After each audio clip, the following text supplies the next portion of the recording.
ice cold aircon mga boss. So kita nyo naman napakainis niyan. Comparing papers. Hindi huwag kayong maniwala sa balita. Subukan nyo muna bago kayo humusga. Hi everyone. Karaniwan sa mga binibenta ni Boy AC Buluwak ay luma na at wala pang pagkaayos na ginagawa. Dahil dito ay nagugulat ang mga buyer dahil hindi nila akalain na matindi ang sira ng sasakyan. Sa video na ito ay tingnan natin kung ano ang pwedeng gawin ni Boy AC Buluwak para hindi sumama ang loob ng makakabili sa kanya. Panoorin natin ang video na ito. Nagsimula ang video sa bagong modelo daw kuno pero 2007 pa po ito at marami nang dapat palitan. So yun mga bossing ko, bali magandang gabi nga pala sa inyong lahat. Bali meron nga pala tayong new arrival na bagong dampot na unit mga boss. Baka may mga kursunado sa inyo. Toyota Yaris na 2007 model automatic transmission yan mga bossing ko. So kita nyo naman napakainis nyan. Comparing papers, ice cold aircon mga boss. Ayan ha. Mapapansin na mukhang may bakas ng amag sa upuan. Hindi kaya isa ito sa mga tinamahan ng baha. Pakita ko lang sa inyo loob mga bossing ko. Automatic transmission para sa mga girl. So pasok na pasok sa inyo itong mga bossing ko. Pwede nyo nang i-PM sa AC. So matino itong mga bossing ko ah. So only scan, only check tayo mga boss. Hanap na tayo ng mga maayos-ayos na unit para wala na tayong maging problema.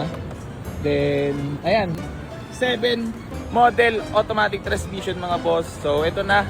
Ayun na, yung nabara natin, paalam na. So ayan na, Yaris na 2007. Wala daw buluwak ang sasakyang ito pero hindi naman niya pinakita ang kondisyon ng makina at wala din siyang scanner. Napakakinis niyan mga bossing ko. Ito dito wala masasabi talaga. Walang bulwak. So ayan na, message niyo ako mga bossing ko dito sa ating Toyota Yaris. Paunahan na lang po, bibigyan lang natin ng napakamura. So alam niyo naman, kausap sa AC Garage, napakadali lang natin kausap. Basta magkasundo tayo sa presyo mga bossing ko. So ayun, hanggang dito na lang. Maraming salamat sa lahat na patuloy na sumusuporta dito sa Boy AC Garage. Hindi pa rin po magsasawang tumulong sa lahat ng mga nambabarat sa AC Garage. So ayun mga bossing ko, maraming salamat sa inyo lahat. Geng geng. Ang napansin ko lang kay Boy AC Buluwak ay hindi niya ipinapakita ang kondisyon ng makina. Hindi niya ipinapakita kung wala ba itong talsik ng langis o kung maayos ba ang cooling system. Ito po kasing sasakyan na ito ay almost 17 years na. Ibig sabihin ay marami na itong pyesa na kailangan palitan. Wala pong masama na bumili ng segunda manong sasakyan basta ito ay inalagaan ng unang may-ari. Kung sakasakaling may sira at hindi na kayang ipagawa ng unang may-ari ay dapat malaman ito ng makakabili upang alam niya kung magkano ang magagastos niya sa pagpapagawa. Pero bakit nga naman sasabihin ni Boy AC Buluwak na may sira ang binibenta niya? Dahil wala namang buyer na bibili ng isang sasakyan kung may malala itong kailangan pang ipagawa. Kaya katakot-takot na marketing strategy ang ginagawa ni Boy AC Buluwak upang maibenta ang sasakyan kahit may sira na ito. Tingnan naman natin itong tila consignment. At kung matatandaan nyo po ay sinabi ni Boy AC Buluwak na hindi na siya tatanggap ng consignment dahil napapahamak siya. Pero ano po ito? So yon mga bossing ko, bali magandang tanghali nga pala sa inyong lahat. Bali meron nga pala tayo ditong new units mga boss. So ayan ha, inuna ko ng baguhin ng aking sarili. Kaya dapat pati ang mga basher ko magbago na rin kayo ha.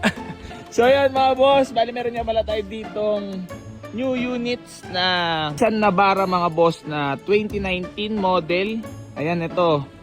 Wala nang bulwak to mga boss ha. Maayos na ang ating mga i-release na mga units ha. So ayan, nakamags na rin yan mga boss. EL 4x2. So kunin natin ang susi. Makinis yan mga boss. Nakamags na rin yan. Ayan, pakita ko sa inyo yung loob. Mapapansin sa dashboard na tila 121,000 km na ang naitakbo nito. Wala namang masama po dyan, pero kailangan nyo pong palitan ng mga pyesa na nag-wear and tear. Katulad ng mga mechanical parts at pagpapalit ng fluids, filters at iba pa na hindi ginagawa ni Boy AC Buluwak.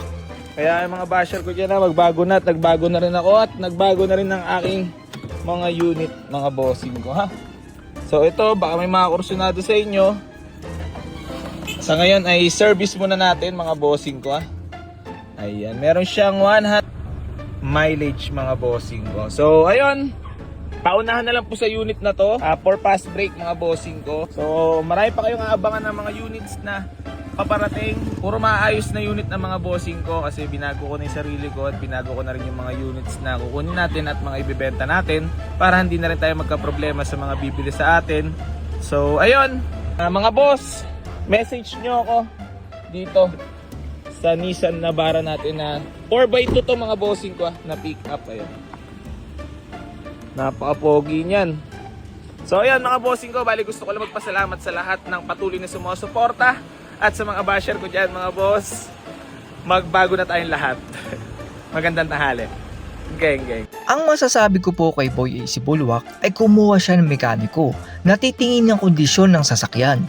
At ang mekaniko na din na iyon ang gagawa ng posibleng kailangang palitan at sira. Sa ganyan layo ng naitakbo ay may mga kailangan ng i-check at palitan tulad ng timing chain, pag-check ng belt at fluid at iba pa. Mabuti sana kung ang makakabili ng sasakyan kay Boy AC Bulwak ay dadalhin sa mekaniko at ipapaayos. Karaniwan kasi sa mga bumibili ng sasakyan kay Boy AC Bulwak ay first time na magkaroon ng sasakyan para sa pamilya. Inaakala ng nakabili na maayos ito dahil sikat ang pangalan ni Boy AC Bulwak. Doon nagkakagulatan dahil marami palang dapat ipagawa. Hindi naman masamang bumili ng segunda mano pero dapat alam ng bibili ng sasakyan ang kondisyon nito at para handa sa mga posibleng gastos. May bumili naman kay Boy AC Bulwak at naniwala sila sa kanya. So ayan, bali maraming salamat kila bossing natin. Boss, ako ba? Thank you ah. Ay, bossing. Thank you. Napakababait Thank you, yung boss. usap. Oo, syempre. Napakahapon. Idol to, mabait to. Tsaka napakagandang lalaki. Syempre, mana sa'yo. Parang napanis nyo ako. Mana sa'yo. Ayan, bali mga bossing ko. So sila po yung nakakuha ng ating Nissan Navara. Mga humble person, Thank you. mga businessman. Okay po siya, okay. Baka may gusto ko batiin or shoutout? Shoutout sa South Jazz. Gas. Kay Maria. Shoutout kay Maria. Trusted auto repair shop. Ano naman? Paranaque, no? Ano naman papayo nyo para kay AC Garage na magpatuloy?